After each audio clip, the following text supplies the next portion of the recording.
अस्सलाम वालेकुम, मैं हूं रेहान तारिक और आप देख रहे हैं दास्ताक। इलेक्शन कमीशन ने 27 दिसंबर को इस्लामाबाद में होने वाले बल्दियाती इलेक्शन वफाकी हुकूमत की जानिब से यूनियन काउंसिल्स की तादाद बढ़ाने की वजह से मुलतवी कर दिए थे। इलेक्शन कमीशन के फैसले को जमात इस्लामी और PTI की जानिब से इस्लामाबाद हाई कोर्ट की जानिब से चैलेंज किया गया। उसमें चैलेंज हुआ। 2 समातों के बाद इस्लामाबाद हाई कोर्ट ने इन दरखास्तों पर महफूज फैसला आज सुनाया है और इलेक्शन कमीशन को कल यानी 31 दिसंबर को वफाकी दारुल हुकूमत इस्लामाबाद में शेड्यूल के मुताबिक बल्दियाती इंतखाबात कराने का हुक्म दे दिया है। और अब तक की इत्तलात के मुताबिक वफाकी हुकूमत ने कल बल्दियाती इंतखाबात कराने का इस्लामाबाद हाई कोर्ट का हुक्म चैलेंज करने का फैसला किया है, जिसकी तस्दीक additional attorney general Munawwar Iqbal की जानिब से की जा चुकी है। Additional attorney general Munawwar Iqbal Dogal का कहना था कि फैसले की मुसद्दका नकल मिल गई है और इंट्रा कोर्ट अपील की तैयारी का काम जारी है। उन्होंने कहा कि इंट्रा कोर्ट अपील पर आज ही समाअत की इस्तदा की जाएगी। अदालत के एक सफ़े के मुख्तसर फैसले में लिखा गया है कि इलेक्शन कमीशन को हिदायत दी जाती है कि पहले से ऐलान की गई तारीख यानी 31 दिसंबर 2022 को ही बल्दियाती इंतखाबात कराए जाएं। फैसले में मजीद लिखा गया है कि वफाकी हुकूमत इलेक्शन कमीशन ऑफ पाकिस्तान को बल्दियाती इंतखाबात मुनक्किद कराने में मुआवनत फराम करेगी। कबल अज़ीं इस्लामाबाद के बल्दियाती इंतखाबात मुलतवी करने के फैसले के खिलाफ केस की समाअत शुरू हुई तो वफाक की जानिब से एडिशनल अटॉर्नी जनरल इकबाल दोगल और डेप्यूटी अटॉर्नी जनरल अदालत में पेश हुए और बताया कि ECP और वजारत कानून 4 माह में इलेक्शन पर रजामंदी जाहिर कर रही है और फिर वजीर दाखिला ने मुशावरत का वक्त मांगा है। इलेक्शन कमीशन की जानिब से अदालत में जवाब जमा करा दिया गया, जिसमें कहा गया कि अदालती हुक्म पर इलेक्शन कमीशन हुकाम अटॉर्नी जनरल के पास गए। अटॉर्नी जनरल ने वजीर कानून से टेलीफोन पर राब्ता किया। वजीर कानून ने इब्तदाई तौर पर 6 माह में इलेक्शन कराने का कहा। ECP ने जवाब में कहा कि इलेक्शन कमीशन ने 120 दिन के अंदर इंतखाबात पर इसरार किया। वजीर कानून ने बाद में 4 महीने के अंदर इंतखाबात कराने पर रजामंदी जाहिर की। ECP की जानिब से अदालत में जमा कराए गए जवाब में मजीद कहा गया कि वजीर दाखिला अकेले वादा नहीं कर सकती और वफाकी हुकूमत से मुशावरत भी जरूरी है। PTI के वकील सरदार तैमूर ने दलाइल देते हुए कहा कि इलेक्शन कमीशन ने अपना बोझ अदालत पर डालने की कोशिश की। अदालत ने इलेक्शन कमीशन को बल्दियाती इंतखाबात मौखर करने का कभी नहीं कहा था। वकील दरखास्त गुजार ने कहा कि इलेक्शन कमीशन ने मुजवजा कानून साजी का सहारा लिया। सदर के दस्तखत ना होने के बायस इसे कानून साजी नहीं मुजवजा बिल ही कहा जाएगा। जस्टिस अरबाब मोहम्मद ताहिर ने इस्तफसार किया कि क्या इलेक्शन शेड्यूल किसी अदालत के सामने चैलेंज हुआ। अगर चैलेंज नहीं हुआ तो इलेक्शन शेड्यूल तो अभी भी मौजूद है। इस पर DG इलेक्शन कमीशन ने अदालत को बताया कि नई बल्दियाती इंतखाबात को मौखर कर दिया गया था। अदालत ने कहा कि अगर हम आपकी रिट पिटीशन मंजूर करें तो क्या इलेक्शन कमीशन इंतखाबात करा सकता है। PTI के वकील ने कहा कि इलेक्शन कमीशन खुद कह चुका है कि तमाम तैयारी मुकम्मल है और सिर्फ सामान की तरसील बाकी है। वकील दरखास्त गुजार का कहना था कि इलेक्शन कमीशन बेशक 1 हफ्ते बाद इंतखाबात करा ले। Additional attorney general Munawwar Iqbal Dogal ने दलाइल दिए कि वफाकी हुकूमत और इलेक्शन कमीशन हुकाम का आज इजलास है। वक्त की कमी के बायस जो इस हवाले से पैरावाइज कमेंट्स हैं वो दाखिल नहीं करा सके। अदालत ने रिमार्क्स दिए कि क्या वफाकी हुकूमत इतनी नाहिल हो गई है कि पटिशन का जवाब दाखिल ना कर सके, जिस पर एडिशनल अटॉर्नी जनरल ने कहा कि अगर जवाब तैयार कर भी ले तो वजारत कानून से इसकी मंजूरी के बाद इसको दाखिल करना होता है। अदालत ने इस्तफसार किया कि क्या वजह थी कि इलेक्शन से 12 दिन कबल यूनियन काउंसिल्स की तादाद में इजाफा किया गया। आप इसकी वजह हमें बता दें। अदालत के सामने बल्दियाती इंतखाबात कराने की यकीन दहानी पर क्या कहेंगे, जिस पर एडिशनल अटॉर्नी जनरल ने बताया कि वफाकी हुकूमत की सवाबदीद है कि वो अपनी पावर एक्सरसाइज करे।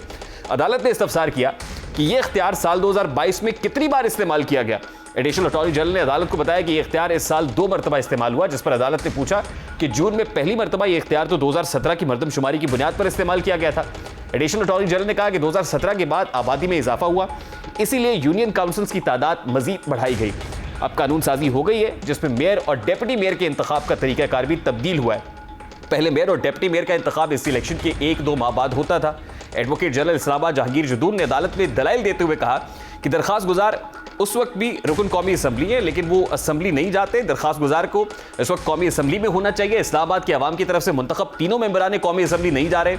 इलेक्शन कमीशन के डायरेक्टर जनरल बराए कानून ने कहा कि इलेक्शन कमीशन अब भी इंतखाबात कराने के लिए तैयार है। अदालत ने इस्तफसार किया कि आप कल इलेक्शन कराने के लिए तैयार है, जिस पर इलेक्शन कमीशन के डायरेक्टर जनरल बराए कानून ने अदालत को बताया कि बैलेट पेपर्स की तरसील सिर्फ इलेक्शन से 2 दिन पहले ही की जाती है।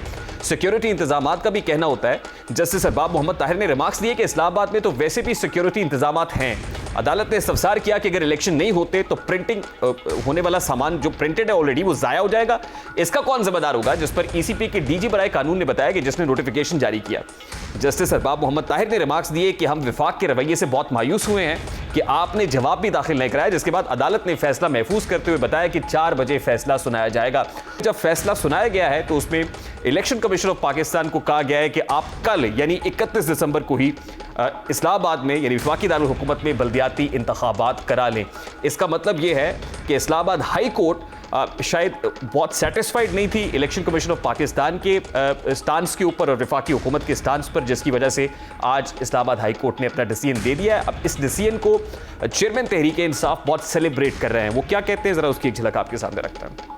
अदालत के जरिए उनको एक ऐसा फैसला मिला है कि वो अब अपने वोट के जरिए अपनी लोकल गवर्नमेंट को मुंतखब कर सकेंगे। हमारी बड़ी बदकिस्मती है कि इस मुल्क में एक तो एक करप्ट टोला मुसल्लत है और इनके साथ मिला हुआ इलेक्शन कमीशन, जो हमेशा इनकी सपोर्ट करता है और जमहूरियत के खिलाफ फैसले देता है। अल्लाह का शुक्र है कि अदालतें हमेशा इनके फैसलों को मुस्तरद कर देते। ये जो करप्ट टोला है ये अवाम से डरता है, ये इलेक्शन से भागता है। इनकी सिर्फ एक कोशिश है कि इस मुल्क के ऊपर अपना कब्जा किस तरह मुसल्लत कर रख सकते हैं, हॉर्स ट्रेडिंग कर, करप्शन के पैसे से लोगों के ज़मीर खरीद, और इनके पास कोई दूसरा रास्ता नहीं है। अवाम इनको रिजेक्ट कर बैठी। मैं इस्लामाबाद के लोगों को खास तौर पे आज ताकीद करता हूँ कि आपने भरपूर तरीके से कल के इलेक्शन में शिरकत करनी है, और मुझे उम्मीद है इंशाअल्लाह कि आप इस करप्ट टोले को शिकस्त देंगे। एक तरफ इमरान खान इस डिसीजन को सेलिब्रेट कर रहे हैं जो इस्लामाबाद हाई कोर्ट की तरफ से आया है, दूसरी तरफ से वफाकी वजीर दाखिला अभी भी इस बात पर इसरार कर रहे हैं कि इलेक्शंस 4 महीने से पहले नहीं हो सकते हैं। यानी इस वक्त वफाकी हुकूमत भी तैयार है। इलेक्शन कमीशन ऑफ पाकिस्तान में भी हंगामी इजलास हुआ, जिसके बाद एक पिटिशन तैयार करने की बात हो रही है। इंट्रा कोर्ट अपील दायर की जाएगी और वहाँ से रिलीफ लेने की कोशिश की जाएगी। हुकूमत अपने मौके पर डटी हुई है कि वो इस्लामाबाद के अंदर बल्दियाती इंतखाबात नहीं करा सकते। नई कानून साजी है, नई यूनियन काउंसिल्स हैं, लेकिन ये मौक़िफ़ वो इस्लामाबाद हाई कोर्ट के अंदर भी प्रूव कर सकते थे और इस्लामाबाद हाई कोर्ट को मुतमईन कर सकते थे। इस्लामाबाद हाई कोर्ट मुतमईन दिखाई नहीं देती, ना ही इलेक्शन कमीशन के स्टांड से और ना ही वफाकी हुकूमत के स्टांड से। ये सारा मामला अपनी जगह पर है। अब दूसरी तरफ आज बड़ा इंपॉर्टेंट इजलास हुआ जो कौमी सलामती कमेटी था, क्योंकि गुज़श्ता चंद महीने के दौरान मुल्क में अमन व अमान की सूरत हाल खासी ख़राब।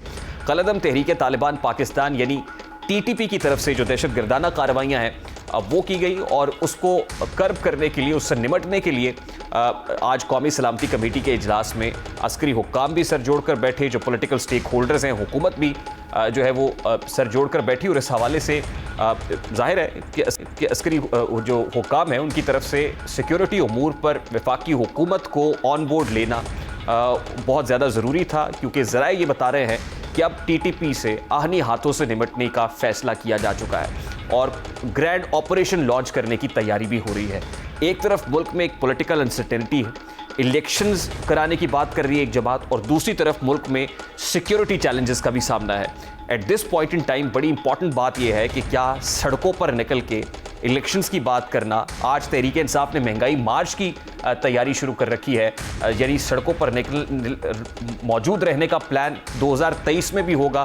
साले 9 की आमद है, लेकिन अभी तक पाकिस्तान तहरीक इंसाफ की तरफ से कोई स्ट्रैटेजी वज़ा नहीं की जा रही है इस हवाले से, बल्कि जो स्ट्रैटेजी PTI इस वक्त वज़ा किए हुए है वो फवाद चौधरी साहब बता रहे हैं। वो क्या कहते हैं, ज़रा उसकी एक झलक भी आपके सामने रखता है। महंगाई और जो इकोनॉमी का जो हशर नशर हो गया है, किचन आइटम्स जो हैं वो आसमान के ऊपर चले गए हैं। इन तमाम मामलात के ऊपर कल से तहरीक इंसाफ मुल्कगीर एहतजाजी तहरीक का आगाज कर रही है। आज पाकिस्तान तहरीक इंसाफ मुल्कगीर एहतजाज की बात कर रही है। 2022 में जब इमरान खान गवर्नमेंट को घर भेजा गया तो इमरान खान साहब ने अपने सारे नेशनल असम्बली मेंबर्स को ये कहा कि आप रेजिग्नेशंस दे के बाहर आ जाएं। नेशनल असम्बली से रेजिग्नेशन इसलिए दिए गए कि अर्ली इलेक्शंस के लिए हुकूमत पर दबाव बढ़ाया जाएगा, लेकिन ये साल इख्तिताम पजीर होने को है। जल्द अज जल्द इंतखाबात होते हुए, कम अज़ कम इस साल में तो इंतखाबात नहीं हुए, क्या 2023 में इंतखाबात हो सकेंगे? ये एक बहुत इंपॉर्टेंट सवाल है। और 2023 में इंतखाबात अगर कराने हैं तो उसके लिए क्या स्ट्रैटेजी है, क्योंकि इमरान खान साहब जो एक पॉपुलिस्ट तो हैं लेकिन एक स्ट्रैटेजिस्ट दिखाई नहीं देते हैं।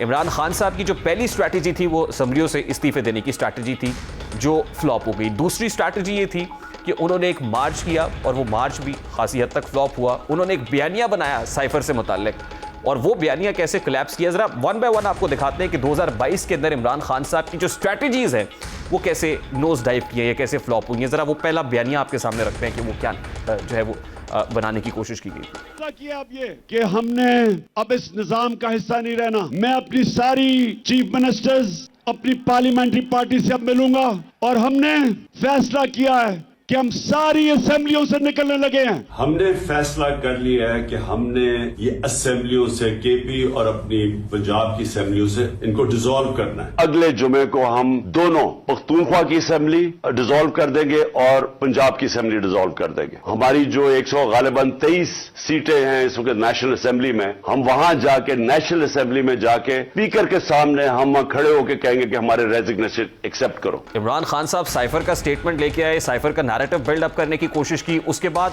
नए आर्मी चीफ की तैनाती से मुताल्लिक भी बहुत सारी कॉन्स्पिरेसी हुई और उसको कैसे पब्लिक डोमेन में लाके पॉलिटिक्स की गई, जरा वो भी आपके सामने रखता है। हाथ नहीं लगा रहा, मेरे पास जो ये खत है ये सबूत है, धमकियां मिल रही हैं। इंपोर्टेड गवर्नमेंट है, बाहर की साजिश के ऊपर हमारे ऊपर चोर मुसल्लत किए गए हैं। ये दोनों जरदारी और नवाज शरीफ ये अपना आर्मी। अब एक क्विक शॉर्ट ब्रेक लेते हैं, ब्रेक के बाद वापस आएंगे, इस गुफ्तगू को कंटिन्यू करेंगे हमारे साथ।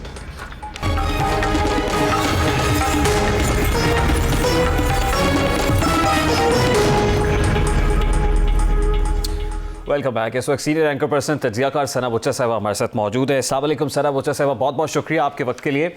सबसे पहले तो ये क्विक कमेंट, आज इस्लामाबाद हाई कोर्ट का जो डिसीजन आया है वफाकी दारुल हुकूमत में बल्दियाती इंतखाबात से मुताल्लिक, पाकिस्तान तहरीक इंसाफ और चेयरमैन PTI तो उसको सेलिब्रेट कर रहे हैं, लेकिन वफाकी हुकूमत अभी भी डटी हुई है कि सिक्योरिटी इशूज़ हैं। इस्लामाबाद पहले ही हाई अलर्ट है, कैसे बल्दियाती इंतखाबात हो सकते हैं। आनन फानन इलेक्शन कमीशन में भी इस पर बड़ा हंगामी इजलास हुआ है। तो एक तरफ इलेक्शन कमीशन और वफाकी हुकूमत है, दूसरी तरफ PTI और फिर उस पर इस्लामाबाद हाई कोर्ट का डिसीजन है। तो how do you see this, क्या कल इलेक्शन हो पाएंगे? मेरा तो नहीं ख्याल, आई थिंक नामुमकिन बात है और आई थिंक जजमेंट देने वालों को भी सोचना चाहिए, उनका जो भी फैसला है आई थिंक वो रियलिटी और रियलिस्टिक होना चाहिए। मतलब अगर आपने कोई अमल कराना भी है, लेकिन that doesn't go without saying कि ये जो PDM की हुकूमत है और जो आपकी मखलूत हुकूमत है, उन्होंने जो यूसी काउंसिल वगैरह के साथ जो ड्रामे किए हैं, पहले 50 थी, जब वो गए कोर्ट में 100 करने के लिए तो आपने उसको डिनाई कर दिया, आपने करने उसके खिलाफ ने अपील दायर कर दी, फिर आपने उसी फैसले को दोबारा से उसी अमल को आपने किया 101 कर दी, फिर आपको अचानक से याद है कि एक 24 और ऐड कर दें तो 125 हो गया। ये मामला करते करते सिंध में कभी सिक्योरिटी के खर्चा आते, कभी किसी चीज के खर्चा आते हैं, कभी सैलाब आता है। तो कहने का मकसद ये है इनकी इतनी बदनीयत भी जो है वो करती है, फिर भी I think it's an unrealistic deadline to meet for. ठीक, अच्छा, आज नेशनल सिक्योरिटी कमेटी का बड़ा इंपॉर्टेंट इजलास था और उसका agenda, one of the prominent agenda, बल्कि जो बेसिक एजेंडा है वही सिक्योरिटी थी। और ज़रा ये बता रहे हैं कि जो हमारा अस्करी विंग है वो TTP के खिलाफ अबानी हाथों से निपटने का उन्होंने फैसला कर लिया है। बोले एक तरफ तो सिक्योरिटी का फ्रंट है जहाँ पर बहुत सारे चैलेंजेस हैं, दूसरी तरफ PTI इलेक्शंस की बात कर रही है। आज फिर एक और राउंड सड़कों का शुरू कर दिया है महंगाई मार्च के नाम पर। तो आप कैसे देख रहे हैं इसको कि एक तरफ अगर पॉलिटिकल टर्मोइल होगा, एक जमात आपकी सड़कों पे होगी, दूसरी तरफ सिक्योरिटी के इशू होंगे, तो आपको नहीं लगता कि PTI को भी इस पे सोचना चाहिए कि हम पॉलिटिकल स्टेक होल्डर्स एटलीस्ट बैठें, वो पार्लियामान के फोरम पे बैठें या एक नेशनल कंसेंसस डेवलप करें, फिर ही सिक्योरिटी जैसे इंपॉर्टेंट चैलेंजेस इससे निपटा जा सकता है? ना आप भी मजाक कर रहे हैं PTI और सोचे और कोई आईनी तरीके से सोचे और आईनी तरीके पर अमल दरामद हो जाए। मतलब आपको क्या लगता है वो उनमें है कोई अकल नाम की चीज? इमरान खान साहब ने वो तो फैसले कर लेते हैं बेचारे, उनके लोग नहीं भी इस्तीफा देना चाहते, तो इमरान खान साहब ने तो पिछले 12 साल से किया क्या है? वो फैसले करते हैं, उसके बाद उसका आईनी और कानूनी तकाजा देखा जाता है, उसके बाद उनकी पार्टी को कॉन्फिडेंस में लिया जाता है। किससे पूछ के फैसला करते हैं? ये तो वन मैन शो है, ये चाहते हैं जो ये कह दें हो जाएगा, वो हो जाता है। लेकिन मैं कह रही हूँ कि मकसद ये है कि सड़कों पर तो ये आए, बिस्मिल्लाह, इनका तो और कोई चारा नहीं है और ये कुछ कर नहीं सकते। सड़कों पर तो ये आएंगे, अपने आप को रेलेवेंट भी रखना है, और जाहिर है कि जो इनके पार्लियामेंटेरियंस हैं जो कि पार्लियामेंट में आके बैठना चाहते हैं, उनको भी वो इंगेज रखना चाहते हैं कि आप इलेक्शन कैंपेनिंग टाइप चीज करते रहे अपने अपने हलकों में। तो ये जो पूरी एक बीट होती है, इसको अब इस स्पेस पे रखना, I think that is the formula जो ये चाहते हैं। सड़कों पर आने का मकसद यही होता है कि आप इंगेज रखना चाहते हैं अवाम को भी और अपने नुमाइंदगान को भी, और अपने अपने पार्लियामेंटेरियंस जो वापस जाने के लिए तड़प भी रहे हैं पार्लियामेंट में, तो वो उनको अपने अपने कॉन्स्टिट्यूएंसी में भेजेंगे कि जरा जाइए, देखिए, कोई कैंपेनिंग की, which is great because 2023 election का साल तो है। सो इसमें जाहिर है मुल्क का नुकसान है। दूसरा, आपने जो सिक्योरिटी के हवाले से बात की, देखिए इस मुल्क में तोशाखाना की घड़ी इधर से उधर हो जाती है, हमें पता है, कोई गाड़ियां ले लेते हैं, हमें पता है, ये जो गुड बैड तालिबान वाला स्ट्रैटेजी थी, ये हमीद गुल साहब ने क्या किया तो फलां ने क्या किया, इसके ऊपर नहीं। 2022 में इमरान खान साहब सड़क पे आ गए, क्या 2023 में भी इमरान खान का मुकद्दर सड़कों पर ही नजर आ रहा है? और क्या 2023 प्रैक्टिकली तो इलेक्शन ईयर है, लेकिन क्या इलेक्शंस हो पाएंगे या 2023 में भी इलेक्शंस नहीं होंगे? और कुछ लोगों का ख्याल ये कि 2024 में इलेक्शंस होंगे, तो क्या ऐसे ही होता नजर आ रहा है आपको? देखिए, सिक्योरिटी मामलात में मैं कह रही हूँ ना कि हम लोग जो जब अफगानिस्तान में तालिबान की हुकूमत आई, जिसकी एडवोकेसी हम सब ने, हमारे इमरान खान साहब ने बहुत ज्यादा, और उस वक्त के जो DGISI थे जो मामला तय करके आए तालिबान से और TTP से जो मुआहिदा हुआ वो उनके दौर में हुआ। उसके बाद यहाँ पर ऐसे क्या मामलात हुए कि अब ये फिर से ये अपना सर उठा रहे हैं? तो वो जो उस वक्त की पॉलिसीज थी उनको भी चाहिए, अर्ली रिटायरमेंट ले लिया, लेकिन उनसे सवालात होने चाहिए कि ये जो ग्रुप्स, ये स्प्लिंटर ग्रुप्स हैं, इनको किसने छोड़ा? ये कौन है जिनको आज मारना पड़ रहा है? ये क्यों छोड़े गए थे? तो ये भी जरा मेरा ख्याल है ये सवालात हैं जो मेरा ख्याल है। सवालात की बात कर रही हैं आप, ये कह रही हैं कि साबिक DGISI जनरल फैज से और साबिक chief of the army staff general Bajwa से इससे मुतालिक पूछा जाना चाहिए, ये कह रही हैं आप? जी बिल्कुल, जनरल बाजवा साहब ने अगर एक सिलेक्टेड हुकूमत बनाई, उसके बाद सिलेक्टर्स के साथ मिलकर उनके साथ सब कुछ किया, तो फिर मेरा ख्याल है कि जो आपके DGISI थे उस वक्त, फिर जो कोर कमांडर है पेशावर में, जो मामला देखते रहे, उनसे पूछा जाए कि उनकी क्या पॉलिसी रही थी तालिबान के साथ, वो क्या कर रहे थे तालिबान के साथ? ये जो सारे अंदर होने चाहिए थे, बाहर क्यों है? इन सब चीजों के जवाब होने चाहिए ना रेहान। ऐसे तो नहीं हो सकता कि हम बेसिकली हर चीज को वेट करके मतलब हम फिर से अपने शहीदों की तादाद बढ़ाएं, फिर से हमारे जवान वही जंग लड़े जो कि हम लड़के जीत भी चुके थे। तो मेरा ये ख्याल है कि this is improper. We should ask कि क्या हुआ, क्या मुआहिदा तय हुआ था, क्यों वो मुआहिदे से थे, कैसे ये ग्रुप्स बाहर आ गए, कैसे they were allowed to freely operate, और अब ये क्यों गेन कर गए? तो ये तमाम मामला अब आप राना सनाउल्लाह पर डाल दें, आप ख्वाजा आसिफ पर डाल दें। कहने का मकसद तो यही है ना कि आपने ये मामला खुद डील करने थे, तो आपने ये मामला डील करने के हवाले से जो डिसीजन मेकर्स थे उस वक्त क्या डिसीजन हुई और कहां से फॉल्ट है, इसको पता करना बहुत जरूरी है, क्योंकि वी कांट कीप डूइंग। ठीक है, as far as security is concern तो ये बात तो बिल्कुल दुरुस्त है कि TTP के साथ पहले एंगेज किया गया, जब तालिबान हुकूमत आई अफगानिस्तान में तो किस मैंडेट के तहत किया गया, उनसे क्या बात हो रही थी। और फिर हमारा एक्सपीरियंस भी यही है कि जब जब हमने उनसे एंगेज किया है, मुआहिदे सवात को ले लें या इससे पहले जितने मुआहिदात हुए, तो उसमें वो रीग्रुप करते हैं, रीगैदर करते हैं और बाउंस बैक करते हैं, वो फायर बैक करते हैं, दोबारा ज्यादा स्ट्रेंथ के साथ हमें नुकसान उठाना पड़ता है। तो अगर अब ये फैसला हो गया है कि हमने आनी हाथों से निपटना है, तो आई थिंक हमें इसके ऊपर जो है वो स्ट्रॉन्ग फुटिंग के ऊपर ना सिर्फ पॉलिटिकल स्टेक होल्डर्स को बल्कि एस्टैब्लिशमेंट को भी इस हवाले से बैठकर कोई ऐसा कंक्रीट किस्म का एक फैसला कर लेना चाहिए कि क्या होना है। अच्छा, मेरे सवाल का जो दूसरा हिस्सा था, जो पॉलिटिकल एस्पेक्ट है खान साहब के हवाले से, इलेक्शन ईयर के हवाले से, उस पर कैसे रिस्पॉन्ड करेंगे?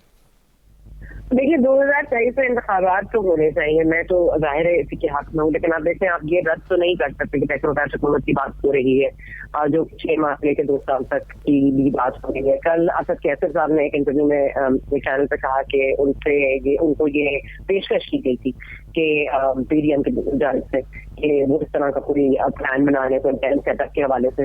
तो ये तमाम सब चीजें I think point in the direction कि अगर कुछ और डज नॉट गो वेल, जो आज हमने देखा है कि नेशनल सिक्योरिटी कमेटी बैठी है, उन्होंने कहा है कि नेशनल एक्शन प्लान पर अमल दरामद होगा, इनको भी आनी हाथों से निपटा जाएगा तालिबान को, और साथ ही साथ मईशत पर भी बात हुई है। लेकिन बड़ा एक कड़वा घूंट तो पीना पड़ेगा, ये कड़वे घूंट जो है थोड़े थोड़े करके जहर थोड़ा थोड़ा जो है वो हमें तो पीना पड़ेगा। और अब तो उन्होंने सख्त फैसले कर लिए हैं, अब पॉलिटिकल कॉस्ट के मायने नहीं होते। अब आपने मुल्क का वेलफेयर सोचना है या अपनी पॉलिटिकल स्टैंडिंग सोचनी है, ये मेरा ख्याल है एक अहम सवाल होगा। और इस वक्त आई थिंक कि जो हमें 800 बिलियन का रेवेन्यू टैक्स लगाना है $1 बिलियन का, वो IMF के साथ है। IMF आपसे नाराज है, आपने स्टेट बैंक को जो ऑटोनॉमी देनी थी आपने अब तक नहीं दी है, आपने जो मुआहदे के ऊपर 9th राउंड डिले हो गया, 10th round. But for that we need political stability as well ना। ये तो नहीं हो सकता कि एक तरफ सिक्योरिटी महाज पे भी ऑपरेशन शुरू हुआ हो, इकोनॉमिक फ्रंट के ऊपर भी ऑपरेशन हो, और तीसरी तरफ आप इलेक्शंस का एक ऑपरेशन शुरू कर दें, तो ऑब्वियसली वो भी एक मैसिव एक्सरसाइज है। तो ये तो हमें कहीं ना कहीं को मिडिल वे तलाश करना पड़ेगा ना, कि जिसपे पॉलिटिकल स्टेबिलिटी का कोई रास्ता हो, उसके साथ सारी चीजें जुड़ी हुई हैं। देखिए, अगर आपने कल डॉन का एडिटोरियल पढ़ा हो ना, तो ये मुझे बहुत हैरानी भी थी, और इस एक तरह से ये बात सच भी है कि ये जो PDM जमातें करती रही गुफ्तगू कि हम जो है वो मतलब हम जमहूरियत के चैंपियन जमहूरी तरीके से, आईनी तरीके से हमने हुकूमत को घर भेजा है और हम आईनी तरीके से मुल्क को चला रहे हैं, तो आइन आपको जाहिर है कि पब्लिक सेंटिमेंट को भी रिस्पेक्ट करना चाहिए। तो अगर तो फ्रेश मैंडेट ले लेते, इलेक्शन कॉल करते थे, तो इसमें कोई नुकसान नहीं है। लेकिन दूसरी तरफ जाहिर है कि आपको ये भी देखना पड़ेगा कि असेंबली वक्त की मुद्दत पूरी करें। लेकिन अगर तो वो चाहते हैं कि इमरान खान साहब क्योंकि एक सिलेक्टेड आदमी थे और उन्होंने अपना ग्राउंड उस वक्त कवर कर लिया और अब वो सिलेक्ट हो सकते हैं, अवाम उनको सिलेक्ट कर सकती है, और वो ये नहीं चाहते, तो फिर इसका एक बड़ा सीधा तरीका है, आपने अगर उनको ना हेल करना है और अगर आपके पास सबूत है और अगर आपके पास स्ट्रॉन्ग केस है, तो फिर आप एक दफा करके जान छुड़ाएं। फिर आप ये इमरान खान साहब घर बैठे फिर ये धरने दे, वो इरेलेवेंट हो जाता है ना। जब तक वो रेलेवेंट रहते हैं, जब तक वो ना अहल नहीं होते या उनके ऊपर कोई कार्रवाई नहीं होती, मतलब मुझे नहीं समझ में आ रही ये वेटिंग गेम क्या है। या तो फिर उनको एक्सेप्ट करें एज अ पॉलिटिकल अपोनेंट, और अगर आप उनको एक्सेप्ट कर लेते हैं तो फिर इलेक्शन मुकाबला करें उनके साथ। अगर आप समझते हैं कि आपकी पॉलिटिकल कॉस्ट जो आपने सफर की है, तो उसकी वजह से हम भी सफर करें, मुल्क भी सफर करे। और देखें ये बहुत सीरियस प्रॉब्लम है, मतलब हमारी फौज के जो जा रहे हैं, अगर आप ऑपरेशन करने जा रहे हैं, हमारी फौज के जो बजट होता है, जो कि आर्सेनल और वेपन्स का होता है, वो भी अभी ड्यू है।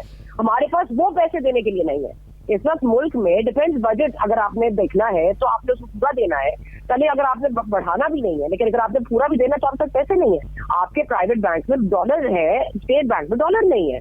मतलब ये कोई मजाक नहीं है, ये बड़ा सीरियस मामला है। और या तो आप अपनी पॉलिटिकल कॉस्ट देख लें, और अगर आपने यही सोच लिया है कि आपने इमरान खान साहब को माइनस करना है, तो फिर इसका तरीका आपके पास है। 3 केसेस आप चला चुके हैं, उनके ऊपर अमल दरामद कराएं, और अगर आपको लगता है उसमें दम नहीं है, तो इस हवाले से क्विकली मुझे सिर्फ बता दें कि न्यू ईयर में या जनवरी में ये केसेस लगे हुए हैं, आपको ये केसेस मंतकी अंजाम तक पहुंचते हुए और इमरान खान के खिलाफ यानी वो बिहाइंड द बार्स या नाहली की तलवार जो लटक रही है वो होता हुआ नजर आ रहा है आपको जनवरी में? देखिए, मैं नहीं चाहती कि कोई भी ना इंसाफी हो या कोई गलत फैसला दिया जाए, लेकिन मुझे लगता है कि इमरान खान साहब के हवाले से 2-3 मामला में मिस अप्रोप्रिएशन, मिस स्टेटमेंट्स जो है वो काफी बड़ी बुनियाद है। ये अलग बात है कि जरदारी साहब है, नवाज शरीफ साहब है, परवेज अशरफ साहब है या गिलानी साहब है, उनको दोषाखाना रेफरेंस वाले केस फारिग कर दिए गए। ये एक अलग सवाल है कि किसने किसको रिलीफ दिया, लेकिन खान साहब को जरा अगर या तो रिलीफ देना है या नहीं देना, ये फैसला हुकूमत को कर लेना चाहिए। लेकिन इसमें इंसाफ होना चाहिए, बैलेंसिंग एक्ट की ये बात नहीं आप ये कह रही हैं। सना मुझे साहब I have to wind it up, मुझे ब्रेक लेनी है। बहुत बहुत शुक्रिया आपके कीमती वक्त के लिए। Senior anchor person Sana Bucha साहब हमारे साथ मौजूद थी। Let's take a very quick short break, और ब्रेक के बाद जब वापस आएंगे कराची के सियासी मंजरनामे पर बात करेंगे। डॉक्टर फारूक सत्तार हमें ज्वाइन करेंगे।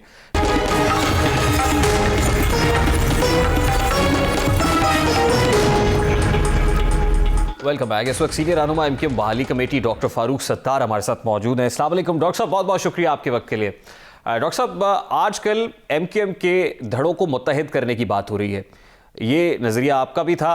आम इंतखाबात 2018 से पहले आपने एक अटेम्प्ट की, ना सिर्फ उस वक्त हुई बल्कि 8 से 5 महीने पहले भी आप पाकिस्तान हाउस गए, मुस्तफ़ा कमाल साहब के साथ एक मुश्तरका प्रेशर हुआ। आप ये चाहते हैं कि मुत्तहिदा के तमाम धड़े मुत्तहिद हो जाएं। अब आजकल जो अटेम्प्ट हो रही है, उस वक्त तो ये कारगर साबित नहीं हो सकी, प्रैक्टिकल नहीं हो सकी, लेकिन अभी जो अटेम्प्ट हो रही है, आपको लगता है कि ये अमली तौर पर मुमकिन भी हो पाएगा? मुझे लगता है कि पहले ये मेरी बसीरत थी या मेरे विजन में था कि मैंने ये देख लिया था कि हम अलहदा हम कुछ भी नहीं कर सकेंगे और ये खला यहाँ कायम रहेगा, क्योंकि अगर एमक्यूएम किसी भी वजह से अपने कुछ गलत कुछ सही फैसलों की वजह से आहिस्ता आहिस्ता आवाम से, अपने वोट बैंक से लाताल्लुक़ हो गई और लोगों के दिलों से उतर गई और हम इसी तरह मुख्तलिफ धड़ों में तकसीम रहे, तो और फिर कोई और जमात भी नहीं है जो कि मसलन पीटीआई थी, 14 सीटें ज़रूर मिली, कुछ दिलाई गई, और ये तो जाते जाते जनरल जावेद अशफाक बाजवा भी कह गए थे कि सिलेक्टेड गवर्नमेंट उनको कहा गया, ये जो है इम्पोर्टेड है। तो मैं ये समझता हूँ कि यहाँ खला था और है, और इस खला को मैं अपनी बसीरत में देख रहा था कि पहले तो अव्वलन एमक्यूएम के तमाम धड़ों को आपस में यकजा होकर, एमक्यूएम में जम होकर वापस जाकर इसको पुर करना है। अच्छा, ये बड़ी इंपॉर्टेंट बात है जो आप कर रहे हैं फारूक भाई। उस वक्त आपकी बसीरत थी, लेकिन अनफॉर्चुनेटली उस वक्त एमक्यूएम पाकिस्तान बनाने वाले को ही एमक्यूएम पाकिस्तान से अलहदा कर दिया गया। वो कारगर साबित तो नहीं हो सकी अटेम्प्ट, लेकिन अब की बार ये किसकी बसीरत है या किसके जहन की इख्तरा है? कौन इतना फ्यूचरिस्टिक अप्रोच से सोच रहा है?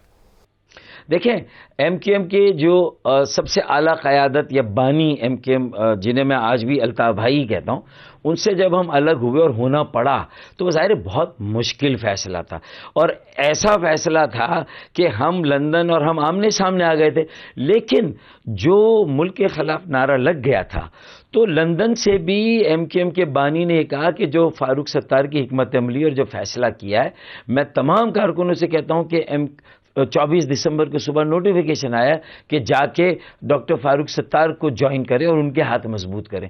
इसका मतलब मेरी हिकमत अमली, मेरी दानिश को ना सिर्फ मेरे मुखालफिन ने, पूरे मुल्क ने, मुल्क के कर्ता धर्ताओं ने, मेरे ख्याल में तमाम सियासी जमातों ने और मेरे कारकुनों ने भी उसे एक रिस्पाइट समझा कि उन्हें अब वो घर से बेघर नहीं होंगे, रात को घर पे, वरना 10,000 गिरफ्तारियाँ होती, 40 साल की मेहनत जाती, शोधा का लहू रायगा हो जाता। एक मिडिल क्लास पढ़े लिखे नौजवानों का सियासी अमल मुल्क में कोई और है ही नहीं जो एमक्यूएम ने बनाया था। मैंने उसको बचाने के लिए अलहदगी इख्तियार की। डॉक्टर साहब, मेरा सवाल ये है ना कि अब की बार जो एमक्यूएम के तमाम धड़ों ने अंगड़ाई ली है, एक बार फिर मोबिलाइज हुए हैं, इसमें कलीदी किरदार किसका है? उस वक्त आप इसमें कलीदी किरदार अदा करने की कोशिश कर रहे थे, अब इसमें पिवटल रोल कौन प्ले कर रहा है? बताऊं कि सेंसस मरदमशुमारी 50 सालों से शहरी सिंध की, ख़ास तौर पे जो हमारा नुक्ता है, दही सिंध या दूसरे इलाकों में भी होगी, कराची की आबादी में तनासुब के साथ पूरे मुल्क की आबादी में उस कदर इजाफा नहीं हो सकता जितना वियतनामी, बंगाली, अफ़गानी, बर्मी, कौन है दुनिया का, और फिर हमारे सारे सूबों से, आज़ाद कश्मीर, गिलगित शिमाली इलाकों से भी लोग आए दिन और रोज़ाना आ रहे हैं। सिंध में जो 2010 क्या 9 का जो सैलाब था, 11 या 10 का, 10 और 11 का, उसके बाद जो फिर अभी फिर जो ये जो बारिशों से सैलाबी सूरत हाल पैदा हुई, तो देखिए वो आबादी सारी काउंट होकर कम से कम कराची की आबादी, तो ये मसला आर्टिकल 140 के निफाज का मसला, फिर हम तकसीम है, तो फिर हमारी बात कौन सुनेगा? पीटीआई ने 4 साल नहीं सुनी एमक्यूएम की बात, मैं उस एमक्यूएम का हिस्सा नहीं हूं, अभी भी नहीं सुनी, 4 साल तक वहां ख्वार हुए, अब 10 महीने से पीपल्स पार्टी के साथ, उल्टा पीपल्स पार्टी के साथ हाथ मिलाने, जो एक बड़ी वजह है और हो सकती है शहरी इलाकों के मसाइल, जिस तरह उसने बेरहमी, बेदर्दी के साथ उस पर कब्जा किया है, तो भाई उनके खिलाफ तो हमें एक तहरीक चलानी है, एक सियासी जद्दोजहद करनी है। पाक सरजमीन पार्टी पाकिस्तान हाउस गुज़श्ता रात कामरान तिसौरी साहब गए। पाक सरजमीन पार्टी का इस्टेब्लिशमेंट के साथ बड़ा क्लोज एक ताल्लुक रहा है, फिर जिस तरह से गवर्नर आए और जैसे तब्दीली हुई, कहा यह जाता रहा कि इसमें मुक़्तदिर हलकों की भी कोई ना कोई जो है वो कंट्रीब्यूशन मौजूद है, तो कहीं ना कहीं जो पावर सेंटर है वो भी ये सोच रहे हैं कि एमक्यूएम के तमाम धड़ों को यकजा होना चाहिए, जम होना चाहिए एमक्यूएम को। देखिए, जब मैंने ये बात कही तो आपके सवाल में ही आपका जवाब है ना, जो आपका एक तबसरा है ये तो ना, कि देखें ना कि ये कौमी ज़रूरत बन गई है, ये कौमी मफाद में है कि एक मिडिल क्लास पढ़े लिखे नौजवानों के सियासी अमल को मौका दें, और जो महाजिरों का ख़ास तौर पे देखें, अब उनकी आबादी वो नहीं रही कराची में जो आज से 30-35 साल पहले थी, जब एमक्यूएम ये सोचती थी कि ये किसी एक ज़बान बोलने वाले का ही शहर है और हम 18 सीटें तक या 18 सीटें तक हम ले लेते थे, कराची की 20 सीटों में से 17 सीटें ले लेते थे, तो जाहिर है कि अब वो सूरत हाल लसानी एतबार से नहीं, मेरी बात सुन ले, तो अब उन सारी इकाइयों को भी आपस में जेल करना है। ठीक है फारूक भाई, ये बात काबिल फहम है, लेकिन जब आप एमक्यूएम की रीब्रांडिंग की बात कर रहे हैं, तो क्या एमक्यूएम को नए नाम से आएगी या एमक्यूएम पाकिस्तान में तमाम धड़े जम हो जाएंगे? क्या फ्रेमवर्क अभी तक तय हुआ है?